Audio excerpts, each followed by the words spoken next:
बिस्मिल्लाहिर्रहमानिर्रहीम। Programme focus में आपको खुशामदीद कहते हैं। बिजनेस अपडेट्स में सबसे पहले बात करेंगे पाकिस्तान स्टॉक एक्सचेंज की।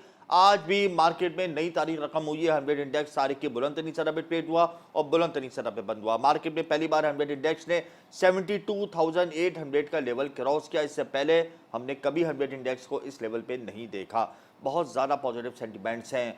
फाइनेंशियल रिजल्ट से बहुत ज़्यादा पॉजिटिव आ रहे हैं। फिर IMF से मिलने वाली चंद दिनों में जो ट्रांच है उसका एक positive impact Pakistan stock market में पहले ही पड़ गया है। इसके अलावा ये उम्मीद की जा रही है कि आइंदा आने वाली मॉनेटरी पॉलिसी में 50 बेसिस पॉइंट का कट लग सकता है। ये एक एक्सपेक्टेशन है। बहरहाल महंगाई भी कम हुई है, इससे उम्मीद मज़ीद बढ़ी है और फाइनेंसर्स का जो सेंटिमेंट लेवल है वो बहुत ज़्यादा पॉजिटिव है। Oil and gas sector, refinery sector और बैंकिंग सेक्टर के अंदर खरीदो फरोख्त का सिलसिला आज हमने मार्केट में देखा। All time high market close हुई। 55 करोड़ से ज़ायद शेयर्स का लेन देन हुआ। इस हवाले से आज हम प्रोग्राम में तफसीली गुफ्तगू करेंगे। इसके अलावा मैं आपको बताऊंगा कि oil and gas regulatory authority OGRA की तेल की कीमतें डी रेगुलेट करने की तरजीह सामने आ गई है। डी रेगुलेशन से तेल की सनत और आवाम पर पड़ने वाले असरात को समझते हैं। इस हवाले से ओगरा ने रिफाइनरीज को खत लिख दिया है। ऑयल की कीमतों को डी रेगुलेट पॉलिसी का अभी हतमी फैसला नहीं किया है, ये वफाकी हुकूमत पर मुनहसर है। हमने खाका ज़रूर बनाया है, इस पर एक्शन या इस पर जो भी डिसीजन होगा वो वफाकी हुकूमत ही लेगी। ओगरा ने वजाहत जारी कर दी है।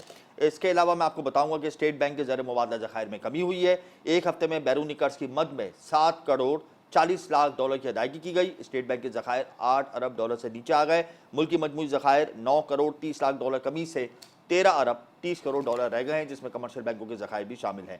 इसके अलावा UAE ने पाकिस्तान की एक कंपनी है ऑर्गेनिक मीट कंपनी, उसको एक बड़ा ऑर्डर दे दिया है एक्सपोर्ट का। खुशाइन बात है। ऑर्गेनिक मीट कंपनी ने पाकिस्तान स्टॉक एक्सचेंज को खत लिखा, उसमें बताया है कि 40 लाख डॉलर का फ्रोजन गोश्त UAE को एक्सपोर्ट किया जाएगा। खुशाइन बात है, हमें UAE की जानिब से दूसरी दफ़ा 40 लाख डॉलर का ये ऑर्डर मिला है। इसके अलावा मार्च 2024 में 11,091 रोशन डिजिटल अकाउंट्स खोले गए। स्टेट बैंक ने आदाद-ओ-शुमार जारी कर दिए हैं। रोशन डिजिटल अकाउंट्स की मजमूई तादाद 6,80,000 तकरीबन हो गई है। 13 करोड़ 50 लाख डॉलर मार्च में मुकामी सतह पर इस्तेमाल हुए। स्टेट बैंक ने वजाहत दी है। रोशन डिजिटल अकाउंट से मार्च 2024 तक 1 अरब 57 करोड़ 60 लाख डॉलर वापस भी किए गए हैं। रोशन डिजिटल अकाउंट्स के नंबर्स खासे बेहतर हैं। PIA ने सालाना इजलास आम के इनेकाद के लिए 30 दिन की मोहलत मांग ली। इस हवाले से PIA ने पाकिस्तान स्टॉक एक्सचेंज को बजरिया खत लिखकर इस्तदा की है। कंपनी के मालियाती खाते ऑडिट मुकम्मल नहीं हो सका है, जिसकी वजह से इजलास को मौखर किया जाए इस्तदा की है। PIA ने पाकिस्तान स्टॉक एक्सचेंज को और PIA की नशकारी के मामलात के बायस ये मोहलत मांगी गई है, हमारे ज़राए में ये बताते हैं। इसके अलावा कराची से हज पर जाने वाली पाकिस्तानी आज़मीन के लिए एक खुशखबरी सामने आई है। अब लाहौर इस्लामाबाद के बाद कराची से भी हज की अदायगी करने वाले जो आज़मीन हैं उनको बड़ी सहूलत मिल गई है। रोड टू मक्का मनसूबे के तहत कराची एयरपोर्ट पर तैयारियाँ आखिरी मरहल में दाखिल हो गई हैं। आज़मीन की इमिग्रेशन सऊदी अरब के बजाय अब कराची से होगी। पहली परवाज़ कराची से 9 मई रोड टू मक्का मंसूबे के तहत हिजाज मुक़द्दस रवाना होगी।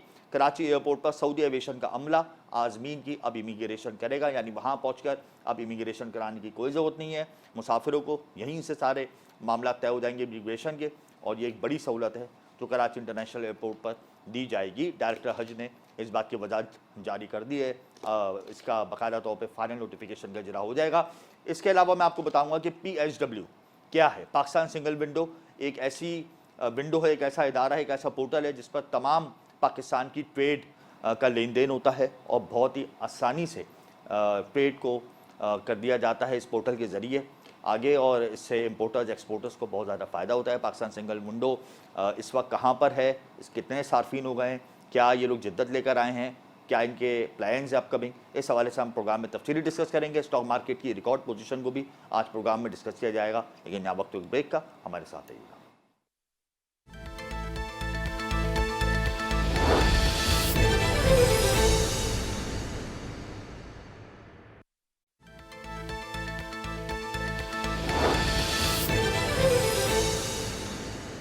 Welcome back. Pakistan single window वफाकी हुकूमत की जानिब से बनाया हुआ एक इदारा है, और इस इदारे का जब क़याम अमल में आया तो इसने पाकिस्तान की तिजारत का मंजरनामा बिल्कुल तब्दील कर दिया है। पाकिस्तान सिंगल विंडो यानी एक ऐसा पोर्टल है जिससे तिजारत इंतहाई सहल हो गई।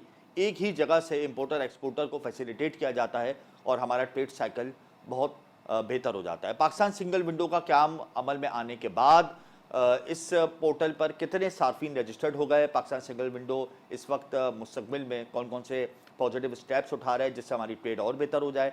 क्या इनका विजन है? क्या इनके MOU साइंस हुए हैं मुस्तकबिल में? इसी ज़िमन में इस वक्त हमें प्रोग्राम में ज्वाइन कर चुके हैं Naved Abbas, chief domain officer हैं PSW के। बहुत शुक्रिया नवेद साहब, आपने अपना कीमती वक्त दिया। पाकिस्तान सिंगल विंडो कामयाबी के साथ ऑपरेट हो रहा है। इस पोर्टल के ज़रिए हमारी जो ट्रेड साइकिल है वो बहुत ज़्यादा सहल हो गई है। मजीद इसको फैसिलिटेट करने के लिए आप कौन कौन से इकदाम उठाने वाले हैं? हमें मौका देने का कि मैं नाजरीन को आपके जो चीज़ें हम पाकिस्तान की ट्रेड की बेहतरी के लिए कर रहे हैं वो जी उनकी डिटेल्स में मैं बता सकूं। जी तो पाकिस्तान सिंगल विंडो एक इनिशिएटिव है गवर्नमेंट ऑफ पाकिस्तान का, जो कि एक हमारा इंटरनेशनल एग्रीमेंट था, ट्रेड फैसिलिटेशन एग्रीमेंट, जो कि पाकिस्तान ने साइन किया था 2017 में। तो उसमें पाकिस्तान की एक कमिटमेंट थी कि पाकिस्तान एक national trade single window Pakistan में इम्प्लीमेंट करेगा। जी उसका सेकंड फेज था वो हमने 2023 में कंप्लीट किया और 6 और डिपार्टमेंट्स उसमें हमारे साथ शामिल हो गए।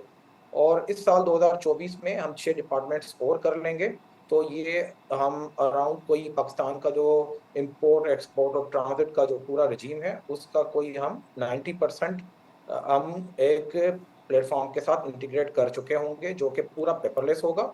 उसकी सारी जो पेमेंट्स हैं वो इलेक्ट्रॉनिक होंगी जी और उसमें जो जो भी स्टेक होल्डर्स हैं सबको उनकी अपनी विंडो पे अपने एक सिस्टम पे बैठ के एक किस्म की फैसिलिटीज होंगी जिससे वो मुख्तलिफ इदारों के साथ इंटरेक्ट कर सकेंगे और उनको जो सर्टिफिकेट्स चाहिए हैं, उनको अगर कोई उनसे कोई NOC लेना है, कोई सर्टिफिकेट, कोई रजिस्ट्रेशन, वो उसके लिए अप्लाई कर सकेंगे। तो उसमें अभी तक जो डिपार्टमेंट्स हमारे साथ इंटीग्रेट हो गए हैं उसमें डिपार्टमेंट ऑफ प्लांट प्रोटेक्शन है, जी फेडरल सीड सर्टिफिकेशन है, मेरीन फिशरीज डिपार्टमेंट है, और रिसेंटली अभी जिसका पायलट हमने लॉन्च किया हुआ है वो drug regulatory authority of Pakistan है, जो कि जिसका पायलट चल रहा है। उससे पहले हम कोई 10 डिपार्टमेंट्स कर चुके हैं जो कि डायरेक्टली पाकिस्तान की और इंपोर्ट और एक्सपोर्ट को डील करते हैं। मजमुई तो तौर पे कितने डिपार्टमेंट्स आपके साथ लिंक हो गए हैं?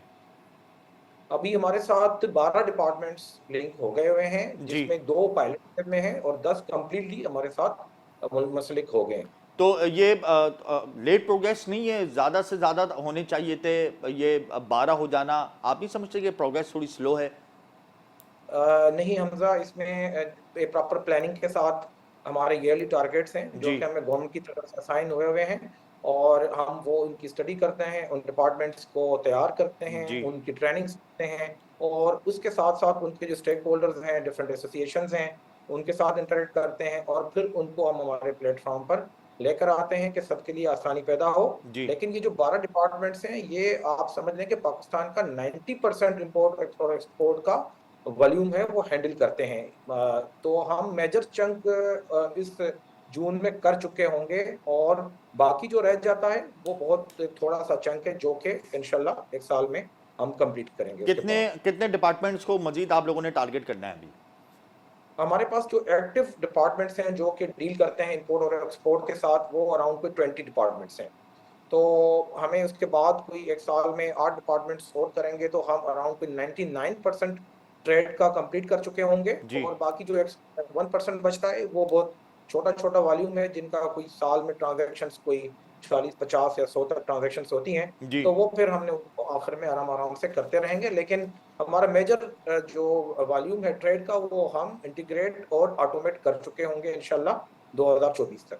अच्छा, कितने सार्फिन हैं जो इस पोर्टल पर रजिस्टर्ड हैं? अप्रॉक्सीमेटली 78,000 की तादाद है, तो कम नहीं है? जी, इसको बढ़ाने का क्या आप लोगों ने टारगेट मुख्तस किया हुआ है? हमजा, इसमें हम जो भी एक रिक्वायरमेंट है कि पाकिस्तान में जो इंपोर्ट एक्सपोर्ट करेगा वो पाकिस्तान सिंगल विंडो के थ्रू ही कर सकता है। बिल्कुल। तो 78,000 है, इसका मतलब है पाकिस्तान में अभी जो इंपोर्ट और एक्सपोर्ट का काम कर रहे हैं वो अराउंड कोई 78,000 हैं। और अगर किसी ने आगे कोई इंपोर्ट और एक्सपोर्ट का कोई काम करना है पाकिस्तान में तो उसको पाकिस्तान सिंगल विंडो के थ्रू ही आना है। जी और जैसे जैसे पाकिस्तान में एक्टिविटी बढ़ती है तो हमारे सब्सक्राइबर्स भी बढ़ते जाएंगे। IRMS सिस्टम ये PSW में है, इसकी क्या अफादियत है? ये एक इंटीग्रेटेड रिस्क मैनेजमेंट सिस्टम है PSW का, जो कि एक बहुत ही एक अच्छी एक हमारा एक प्रोडक्ट है, जो कि हमारा जो ट्रेड है अभी तक जो ट्रेड है वो हमारा 100% मुख्तलिफ इदारे जाके हर कंसाइनमेंट को खोल के उसको इंस्पेक्ट करते हैं उसकी कोई फ्यूमिगेशन करानी है या उसकी कोई ट्रीटमेंट करानी है, तो वो जाके हर कंसाइनमेंट को देखते हैं और फिर उस पे कोई अपनी कार्रवाई करते हैं। लेकिन जब ये इंटीग्रेटेड रिस्क मैनेजमेंट सिस्टम हमने चलाना जो शुरू जी किया है, जिसमें हमारे 2 डिपार्टमेंट्स चल रहे हैं, तो उसमें जो ऑटोमेटेड रिस्क सिस्टम है, जो कि आइडेंटिफाई कर लेगा कि ये कंसाइनमेंट्स जो हैं, इनमें किसी को टच करने की ज़रूरत नहीं है।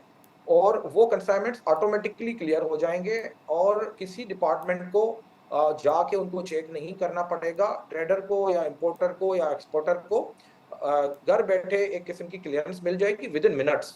आपको जो पहले इस आईआरएमएस से जो माहौल था ट्रेड का, उसमें डिपार्टमेंट्स जाके हर कंसाइनमेंट को जाके इंस्पेक्ट कर रहे होते थे। अभी जो हमने जैसे किया है, मैं आपको एक मिसाल दे दूं, जी डिपार्टमेंट ऑफ प्लांट प्रोटेक्शन है, वो हमारी जो कि एडिबल प्रोडक्ट्स हैं, जिसमें हमारी सबसे बड़ी प्रोडक्ट राइस है, उसके बिल्कुल। बाद सिट्रस है, हमारे पास वेजिटेबल्स हैं जिनको हैंडल करता है, जिन पे एक सर्टिफिकेट है हमारा फाइटोसैनिटरी सर्टिफिकेट, वो इशू करता है। तो अभी हमने जब उसका चलाया है, उस डिपार्टमेंट के साथ उसका पायलट चलाया है, तो अब अभी हमारी 18% जो एक्सपोर्ट्स हैं इन प्रोडक्ट्स की, वो अभी ग्रीन चैनल के थ्रू जा रही हैं। ग्रीन चैनल का मतलब ये है कि उसी टाइम पे देयर एंड देन जैसे ही कोई डिक्लेरेशन फाइल करता है एक्सपोर्टर, तो उस डिपार्टमेंट की क्लियरेंस उसको मिल जाती है और उस डिपार्टमेंट को उस पर जाना नहीं पड़ता। तो इससे आपकी ईज ऑफ डूइंग बिजनेस भी बढ़ेगी और उस पे आप लोगों की कॉस्ट ऑफ डूइंग बिजनेस भी कम होती है, क्योंकि आपके जो कॉस्ट आती है किसी इंस्पेक्शन के लिए, उसकी चीजें अरेंज कराने के लिए, डिपार्टमेंट के आने के लिए जो टाइम लगता है, वो भी बचत होगी जी और उससे हमारी एक्सपोर्ट्स भी फैसिलिटेट होंगी इन टर्म्स ऑफ कॉस्ट और ईज दोनों के। अच्छा, आपने ट्रेड को सहल बनाने के लिए सेंट्रल एशियन जो क्लाइंट्स हैं उनके लिए एक रशियन हेल्पलाइन का भी आपने इजरा किया था, उसका कैसा रिस्पॉन्स रहा? उसका बहुत अच्छा रिस्पॉन्स है, काफ़ी लोग उससे फ़ायदा उठा रहे हैं। वो हेल्पलाइन जो है वो बड़े अच्छे तरीके से काम कर रही है, जो कि हम उनकी जो क्वेरीज होती हैं पाकिस्तान से, आपको पता है हमारी सेंट्रल एशिया के साथ अभी अच्छी खासी ट्रेड अच्छी तरीके से बढ़ रही है। जी सेंट्रल एशिया के साथ हम ट्रेड कनेक्टिविटी भी बढ़ा रहे हैं। हमारी 4 कंट्रीज के साथ अभी इलेक्ट्रॉनिक इंटीग्रेशन का प्रोजेक्ट चल रहा है, जो कि पाकिस्तान सिंगल विंडो के प्लेटफॉर्म से ही हो रहा है। ताजिकिस्तान, उज़्बेकिस्तान उसमें बहुत आगे हैं। और तो इस तनाज़ुर में जो हेल्पलाइन की बहुत अहमियत है और ये अच्छे तरीके से काम कर रही है। अच्छा, अक्सर सार्फिन को ब्राउजिंग के हवाले से शिकायत होती है कि पोर्टल पे कभी वेटिंग करनी पड़ती है, ब्राउजिंग होती है, तो उसको बेहतर करने के लिए आप कौन से इकदाम उठा रहे हैं? देखें हमजा, जैसे ही आपकी ज़ाहिर है हमारा जो बढ़ता जा रहा है, हमारा जो वॉल्यूम है, हमारी जो ट्रेड है, हमारा जो सब्सक्राइबर का बेस है, वो भी बढ़ता जा रहा है। जी तो हम उस बेहतर बनाने के लिए कि हम सार्फिन को अच्छी से अच्छी सर्विसेज दें, हम अपना जो सिस्टम है, जो हमारी टेक्नोलॉजी है, उसको उसको भी इन्हांस करते जा रहे हैं। हम एक नया इस काम के लिए हमने एक नया डेटा सेंटर बना रहे हैं, जी जो कि जिसमें हमने नई टेक्नोलॉजी भी इंस्टॉल कर रहे हैं। उस पे अराउंड कोई $10 मिलियन की इन्वेस्टमेंट भी की है पाकिस्तान ने। और जब ये इम्प्लीमेंट अभी काफ़ी उसका काम हो चुका हुआ है, हम 1 या 2 महीने में कंप्लीटली उस पे शिफ्ट हो जाएँगे। तो मेरा ख्याल है हमारे सार्फिन को हम और पहले से बेहतर सर्विसेज देना शुरू करेंगे, इन टर्म्स ऑफ कनेक्टिविटी भी और इन टर्म्स ऑफ रिस्पॉन्स भी। अच्छा, आखिर में ये बता दें नवीद अब्बास के पीएसडब्ल्यू के बाद तो सारा डाटा होता है इंपोर्ट और एक्सपोर्ट का, तो पाकिस्तान के एक्सपोर्ट फिगर जो है वो इम्प्रूव हुए हैं गुज़िश्ता 1 साल की अगर मैं बात करूँ आपसे तो?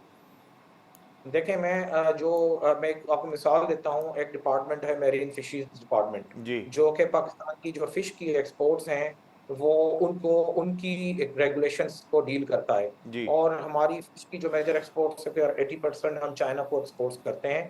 तो हमने हमारा कोई 1 साल हो गया है उस डिपार्टमेंट की इंटीग्रेशन किए हुए। तो जो हमने डाटा देखा है हमारी इम्प्लीमेंटेशन के बाद, पाकिस्तान की कोई फिश एक्सपोर्ट्स 25 से 3% बढ़ी हैं। और हम ये समझते हैं कि क्योंकि जब आप इस तरह का कोई लेते हैं स्टेप, जिस पे लोगों को आसानी मिलती है, लोगों की रजिस्ट्रेशन इजीली हो जाती हैं, लोगों को डिपार्टमेंट के पास जाना नहीं पड़ता, जी तो उसमें एक इन्वेस्टर भी एक किस्म का इनकरेज होता है कि जाए और अपना नया एक बिजनेस शुरू करे, पाकिस्तान की एक्सपोर्ट्स को बढ़ाए, अपने लिए नई मार्केट्स ढूंढे।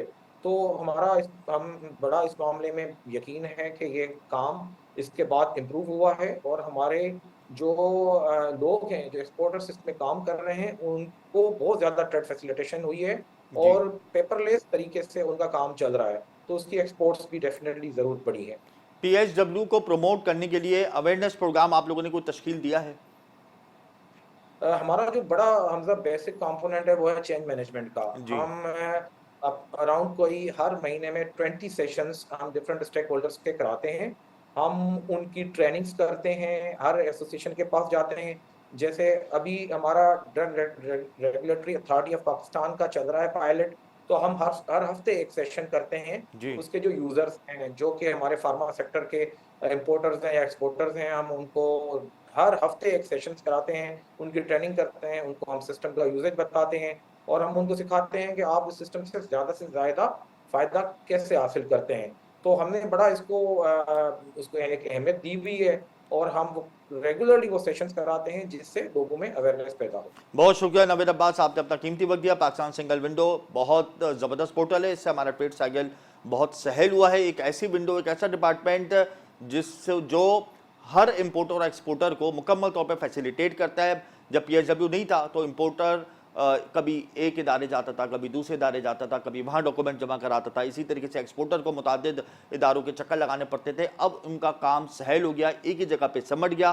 पाकिस्तान सिंगल विंडो जाएँ, इस पोर्टल के जरिए वो ट्रेड करें, ख्वाह वो इम्पोर्ट की हो या एक्सपोर्ट की हो। PSW के आने से हमारा ट्रेड साइकिल बहुत ज़्यादा बेहतर हुआ है और आइंदा आने वाले दिनों में ये और मज़ीद डिजिटलाइज होगा, मज़ीद इसमें इदारे शामिल होंगे और जून के एंड तक, जैसे कि नवीद अब्बास ने कहा है कि 20 यानी 20 इदारे मुकम्मल तौर पर PSW के साथ मुंसलिक हो जाएंगे और इससे हमारा ट्रेड साइकिल मज़ीद सहल और बेहतर हो जाएगा। यहाँ वक्त एक ब्रेक का, हमारे साथ रहिएगा।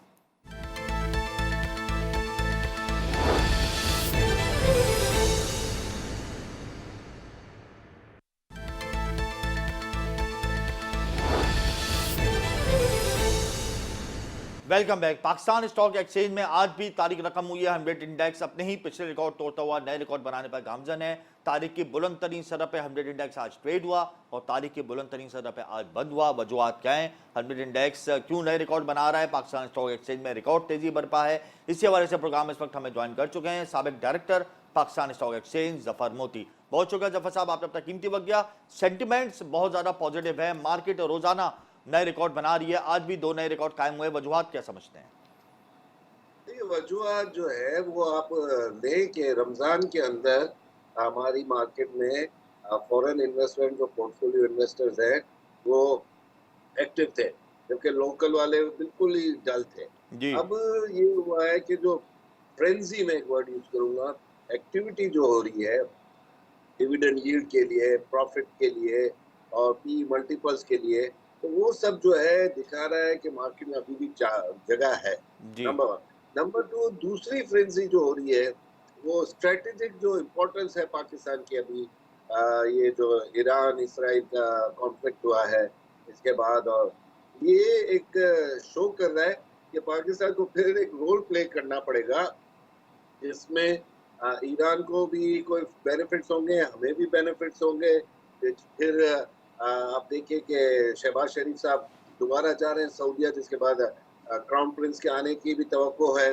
जी। फिर तीसरा देखें, रिकोडेक की बात जो थी वो बंद हो गई थी, दोबारा शुरू हुई है। IMF से जो डील है वो 100% हो जाएगी। अपना ये सब जो पॉजिटिव नोट्स हैं, इवन नवाज शरीफ का चाइना जाना, वहाँ भी निगोशिएशन चालू है जी। पैक के लिए।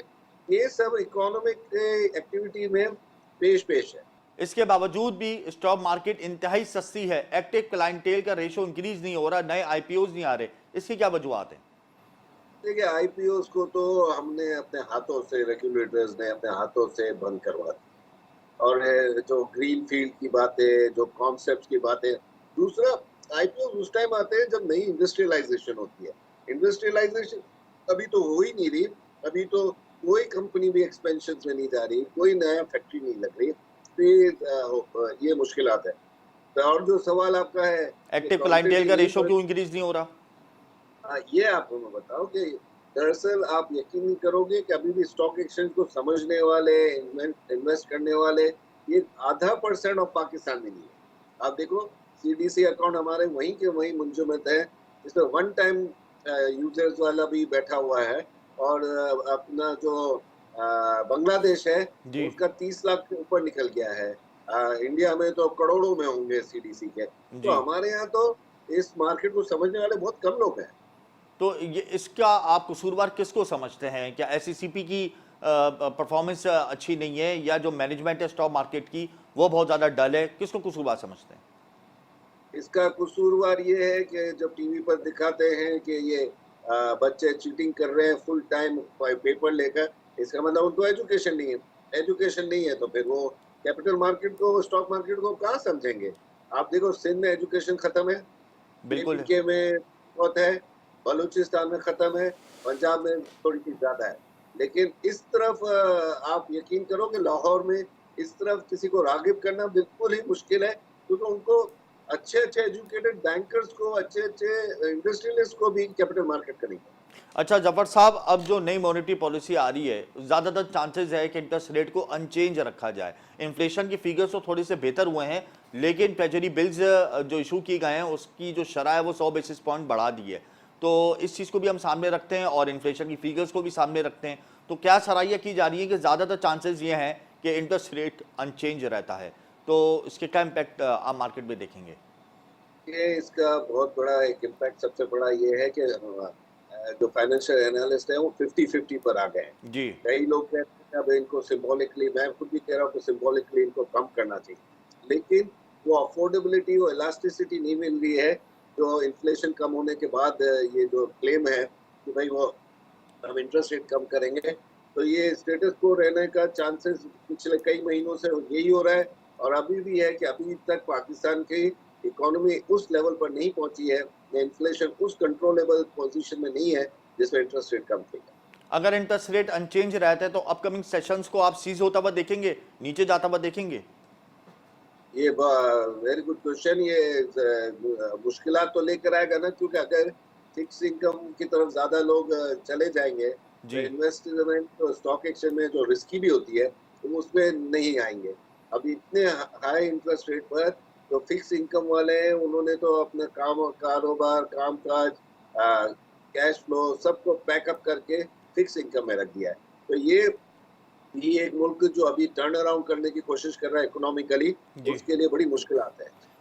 अच्छा जफर साहब, IMF के हम नए प्लान में दाखिल होने वाले हैं। वफाकी वजीर खजाना बहुत ज़्यादा डिटर्मिनेंट हैं और वो कह रहे हैं कि हमें नया प्लान मिल जाएगा। IMF हमारी कारकर्दगी से बहुत मुतमईन है। अगर IMF के नए प्लान में हम चले जाते हैं जो तवील अरसे का होगा, और IMF हमें कहता है डू मोर, टैक्स GDP को बढ़ाने के लिए टैक्स अगर वो मजीद ऐड करने की बात करता है, तो इसका इम्पैक्ट स्टॉक मार्केट पर आप कहाँ देखते हैं? देखिए, टैक्सेबल इनकम और जो टैक्स भरने वाले लोग हैं वही कैपिटल मार्केट में। देखिए, मैं कई बजट के बाद आप मीडिया के लोग आते हैं मेरे पास और पूछते हैं कि इस बजट में कौन खुश रहा। मैंने कहा वो जो नॉन फाइलर है, जिसको परवाह ही नहीं है कि उसके पैसे हॉस्पिटल में लग रहे हैं, स्कूल में लग रहे हैं, इंफ्रास्ट्रक्चर पर लग रहे हैं, डिफेंस में लग रहे हैं, उसको परवाह ही नहीं है। जी। जब तक आप नॉन फाइलर्स को सख्तियां नहीं करोगे, और जो ये अभी नए नए स्कैंडल निकल रहे हैं इनलैंड रेवेन्यू के, जी। वो सब पर सजाएं नहीं दोगे, तब तक आपके पास इनकम टैक्स में और दूसरी टैक्सेस में आपके पास बढ़ोतरी नहीं होगी। आखिर में ये बता दें, हंड्रेड इंडेक्स को कहाँ पे देख रहे हैं आइंदा आने वाले दिनों में? क्या 75,000 का लेवल टच कर लेगा हंड्रेड इंडेक्स? मॉनेटरी पॉलिसी अगर मेंटेन रही तो ये थोड़े रुकेगा भी, और मेरे को अभी से ही नजर आ रहा है 75,000 तो इजीली देख सकते हैं हम लोग।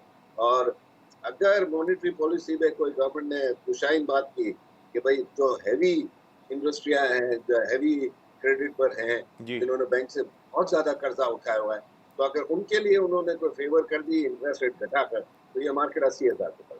बहुत शुक्रिया जफर साहब, आपने अपना कीमती वक्त दिया। अगर इंटरेस्ट रेट में कमी हो जाती है, ख्वाह वो 50 बेसिस पॉइंट्स की क्यों ना हो, तो 80,000 पॉइंट्स का लेवल 100 इंडेक्स टच कर सकता है। साबिक डायरेक्टर जफर मोती ने यह खुशखबरी सुनाई है, इसमें कोई दो राय नहीं कि FDI का तसलसल स्टॉक मार्केट में बहाल है, जिसकी वजह से 100 इंडेक्स नए रिकॉर्ड बनाने पर गामजन है। गुफ्तगू का सिलसिला जारी रखेंगे या वक्त ब्रेक का, हमारे साथ रहिएगा।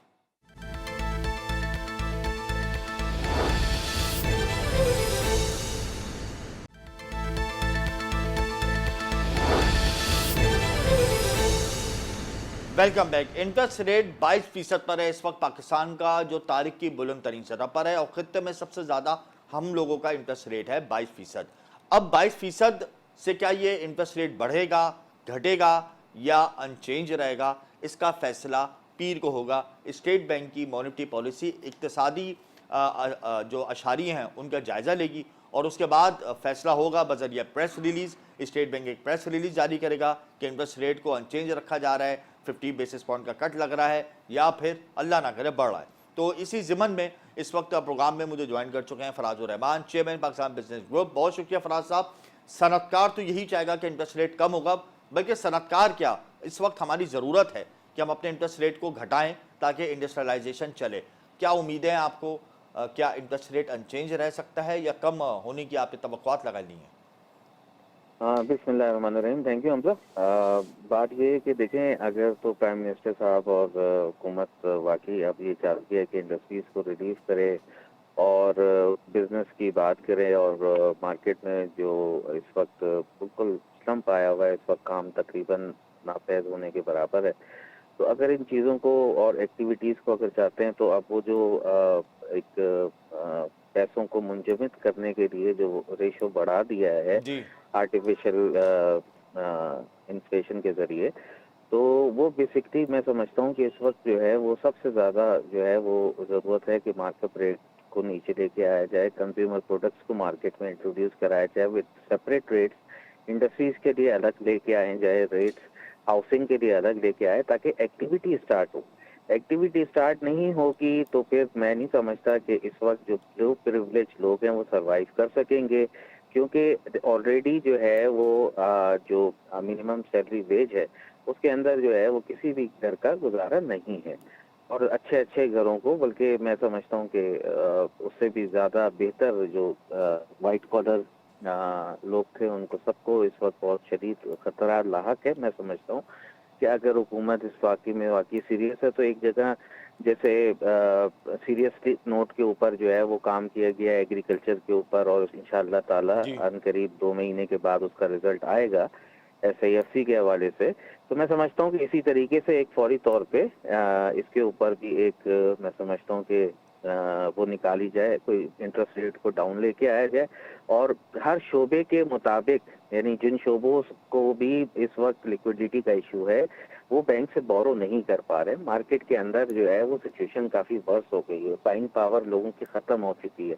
तो अगर इस इंडस्ट्रीज़ को इन तमाम चीज़ों को सर्वाइव करना है और आप नहीं चाहते कि स्मगलशुदा चीज़ें जो है वो उनकी जगह रिप्लेस करते हैं और इंडस्ट्री हमारी बंद हो जाए, माजी में जैसे एक दफ़ा पहले इंडस्ट्रियाँ बंद हुई थी FTA के चक्कर के अंदर, तो उसी तरीके से ये दोबारा नज़र आ रहा है कि अब अगर इससे ज़्यादा जो है वो टेंस बर्दाश्त नहीं कर सकेंगे इंडस्ट्रियलिस्ट और ट्रेडर्स। अच्छा फराज साहब, ये बताएं कि एक तरफ शरह सूद का चैलेंज है इंडस्ट्रियलिस्ट को, दूसरी तरफ बिजली की कीमतें हैं, गैस की कीमतें हैं, तो इतने चैलेंजेस सामने रखकर इंडस्ट्रियलाइजेशन तो किसी भी मुल्क में नहीं चल पाती।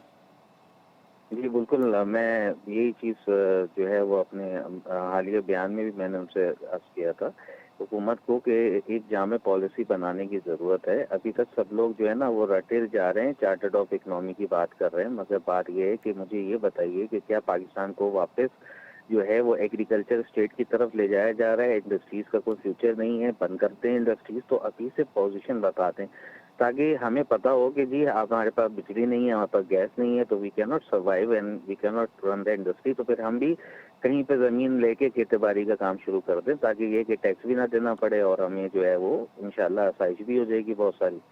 तो बात ये ना पैसा वाइट करने का मसला, ना कोई और चीज़ का मसला, बात ये कि इट्स वेरी कॉम्प्लिकेटेड सिचुएशन। अगर इस वक्त भी हुकूमत ने ये नहीं देखा कि जी इंडस्ट्री का चलाना वायबल है, नहीं हो पा रहा है, तो मजीद फिर इंडस्ट्रियल लाइसेंस भी देना बंद कर दीजिए और जो इंडस्ट्रीज बंद हो रही हैं उसके ऊपर भी वो करते हैं। अब इसका हल भी साथ में मैं पेश करता हूँ कि देखिए, मेरी अभी हाल ही के अंदर हुकूमत के कुछ लोगों से बात हो रही थी, हुकूमती नुमाइंदों सेक्रेटरीज वगैरह से बात हो रही थी। मैंने उनसे ये अर्ज किया कि देखिए, अगर आप वाकई चाहते हैं कि जो है वो आपकी इंडस्ट्रीज रन हो तो आपको ऑल्टरनेट की तरफ जाना पड़ेगा। जैसे ऑल्टरनेट एनर्जी है, उसके अंदर भी बायोगैस है, उसके अंदर दूसरी चीज़ें हैं, तो अब इंडस्ट्रीज को आप उससे सहूलत फराहम करने की सिर्फ देर है, वो इंडस्ट्रीज खुद ब खुद कन्वर्ट होना शुरू हो जाएंगी। आप उन पे ड्यूटी स्ट्रक्चर्स जो है उनको ज़ीरो करें और इंडस्ट्रीज के सर्वाइवल के लिए हमतुल इम्कान कोशिश शुरू करते हैं, क्योंकि अगर आपने उस कोशिशों को आगे अभी से शुरू नहीं किया तो मैं समझता हूँ कि अगले 6 महीने 8 महीने बहुत ज़्यादा रिस्की हो जाएंगे कि हम जो है वो जो ऑर्डर्स ले चुके हैं उनको भी मीट नहीं कर सकता है। बहुत शुक्रिया फराजुर रहमान, आपने अपना कीमती वक्त दिया। अल्टरनेट एनर्जी सॉल्यूशंस की तरफ जाना होगा, चार्टर ऑफ इकोनॉमी को फोकस करना होगा। बायोगैस की इन्होंने बात की, बायोगैस टेक्नोलॉजी पर SHGC काम कर रही है, हुकूमत के इदारे काम कर रहे हैं, लेकिन इसमें खातिर ख्वाबी कामयाबी हासिल नहीं हुई है। बहरहाल सोलर सिस्टम एक बेहतरीन अल्टरनेट सोल्यूशन है। इंडस्ट्रीज सोलर की तरफ तो जा रही हैं, मगर हर इंडस्ट्री सोलर प्लांट नहीं लगा सकती, क्योंकि सोलर प्लांट लगाने के लिए एक बड़ी जगह दरकार होती है। कॉटेज इंडस्ट्री सोलर पैनल पर नहीं चल सकती, मुश्किल है। लेकिन बहरहाल हुकूमत को कोई ना कोई अल्टरनेट एनर्जी पॉलिसी मुतारिफ करानी होगी। इंडस्ट्रियलाइजेशन को फ़रोग अगर देना है तो इंटरेस्ट रेट को कम करना होगा, एनर्जी टैरिफ में कमी करनी होगी। 1 तारीख को वज़ीर आज़म से बड़ी अहम मुलाकात होगी, फेडरेशन चैम्बर ऑफ कॉमर्स की और कराची चैम्बर ऑफ कॉमर्स की, और इस पर एक एनर्जी टैरिफ में कमी का फार्मूला निकाला जाएगा। मुतालिका मिनिस्ट्रीज़ भी होंगी, वज़ीर आज़म ने दावत दी है। अगले महीने की 1 तारीख को यहाँ से एक वफ़द जाएगा बिजनेस कम्युनिटी का। 2 तारीख को जो है फिर वज़ीर आज़म स्टेप लेंगे, फैसला करेंगे कि उन्होंने क्या करना है, कौन सी पॉलिसी मुतारिफ करानी है। सब सर जोड़कर बैठेंगे ताकि इंडस्ट्रियलाइजेशन हमारे मुल्क में बढ़ सके, इंडस्ट्रीज चल सकें। ऑब्वियसली अगर इंडस्ट्रीज चलेंगी तो हमारी एक्सपोर्ट बेहतर होगी, हमारी एक्सपोर्ट बेहतर होगी तो हमारा रेवेन्यू, हमारा रिजर्व बेहतर होगा। यहाँ पर प्रोग्राम का वक्त ख़त्म होता है। मुझे मेरी टीम को इजाज़त दीजिए। अल्लाह हाफ़िज़।